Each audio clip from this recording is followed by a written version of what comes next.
क़यामत का दिन आने वाला है। इसमें एक दूसरे को एक एक रुपया चुकाना होगा। आज मौका है, अमल करे, हक अदा करे। कल मौका नहीं होगा। मुकालमा बगौर समाप्त करूँ।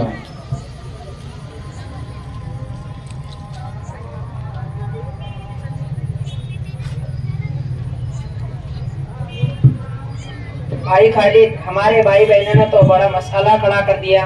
हाँ भाई आमिर, सारी मेहनत मैंने और आपने की है। वालिद साहब की हिम्मत भी हम दोनों भाइयों ने की है। अब दीगर भाई बहनें हिस्सा मांगने आ गए। हामिद और खालिद भाई, आप दोनों भाई बड़े परेशान नजर आ रहे हो, क्या बात है? क्या बताना भाई आपको, सारी मेहनत हम दोनों भाइयों ने की है। वालिद साहब की हिम्मत भी हम दोनों भाइयों ने की है। अब दूसरे भाई बहनें हिस्सा मांगने आ गए। ये एक शरई मसला है, इस मसले को मुफ्ती इकराम ही हल करेंगे। मैं तुम्हें मुफ्ती साहब की बात ले चलता हूँ। अस्सलामु अलैकुम व रहमतुल्लाहि व बरकातुहू। वालेकुम अस्सलाम व रहमतुल्लाहि व बरकातुहू। क्या मसला दरपेश है?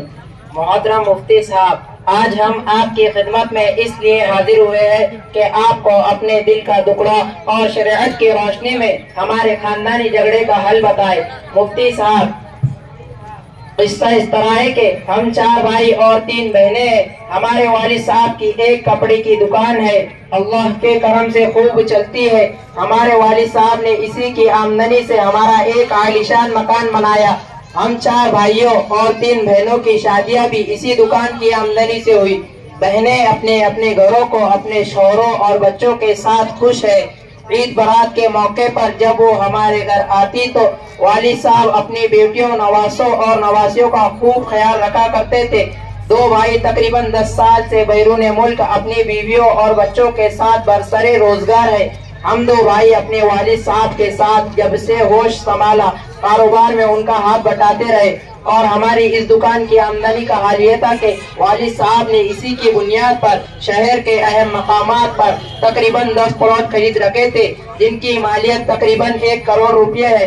पूरा घराना चैन व सुकून की जिंदगी गुजार रहा था। अचानक वालिद साहब की तबीयत खराब हुई और वो इस दुनिया से रुखसत हो गए।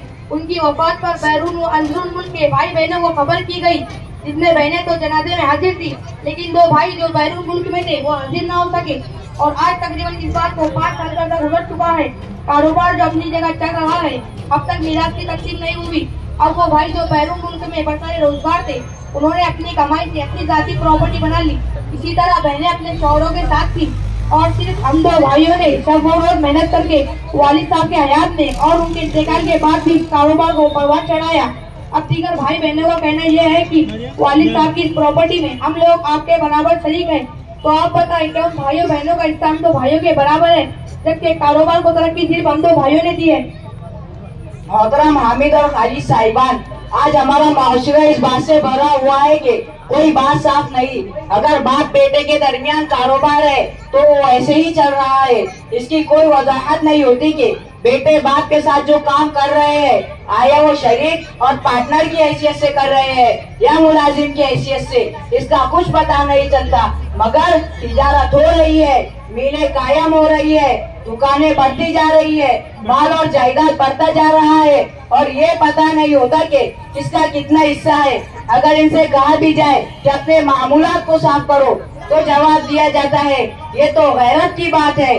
भाई भाई में सफाई की क्या जरूरत। इसका नतीजा ये होता है जब शादियां हो जाती है, बच्चे बड़े हो जाते हैं और शादी में किसी ने ज्यादा खर्च कर लिया या किसी ने कम खर्च कर लिया या एक भाई ने मकान बना लिया और दूसरे ने अभी तक मकान नहीं बनाया, तो बस यही शिकायतें और एक दूसरे की तरफ से कीना पैदा होना शुरू हो जाता है। आपस में झगड़े होने लगते हैं कि फला ज्यादा खा गया। अब इस दौरान बाप का इंतकाल हो जाए तो तकसीम मीरास में भी इख्तिलाफात है। मसलन बाप के इंतकाल के बाद मीरास तकसीम नहीं होती और जो बड़ा बेटा है वो कारोबार पर काबिज हो जाता है और बेटियां खामोश बैठी रहती है। अब इसी हाल में एक तवील अरसा गुजर जाता है। अब इस दौरान किसी का इंतकाल हो जाए या कोई भाई कारोबार में अपना रुपया पैसा लगा दे, फिर साल गुजर जाने के बाद जब इनकी औलाद बड़ी होती है तो बाहमी नजर जन्म लेता है और हर वारिस अपना हिस्सा कारोबार की मौजूदा मालियत के एतबार से तलब करता है। जबकि बड़ा बेटा कहता है मैंने कारोबार को तरक्की दी, रात दिन मेहनत की और इसे बाहमी उरूज पर पहुंचाया, इसलिए बाप के इंतकाल के वक्त कारोबार की जो असल मालियत थी उसी के एतबार से हिस्सा दूंगा, ना कि मौजूदा मालियत के एतबार से। और जिस बेटे ने अपना पैसा लगाया था वो कहता है चूंकि बाप के इस कारोबार में मेरा सरमाया लगा है इसलिए मेरा हिस्सा और लोगों की बनिस्बत ज्यादा होगा। आगे के मसाइल आपको मुफ्ती अनस बताएंगे।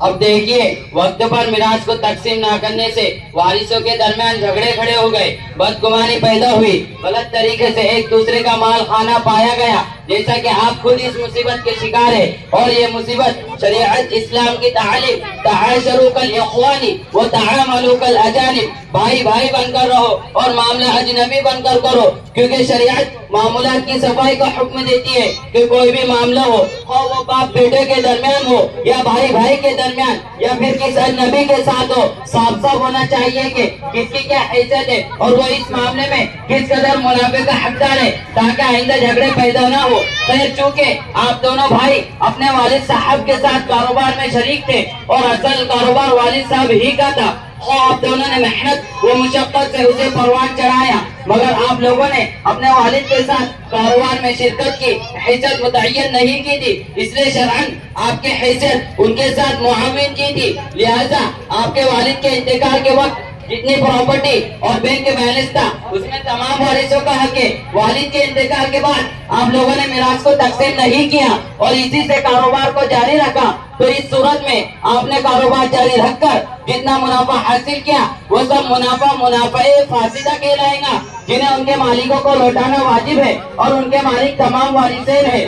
लिहाजा दीगर वारिसों को उनका हिस्सा मिराज के बकदर मुनाफे में भी हिस्सा देना लाजिम है। इसलिए अब आप शरई एतबार से विरासत की तकसीम इस तरह करें, आपके वालिद की पूरी प्रॉपर्टी और बैंक के बैलेंस के कुल 11 हिस्से कर ले, इनमें से हर भाई को 2-2 हिस्से और हर बहन को 1-1 हिस्सा दे दे।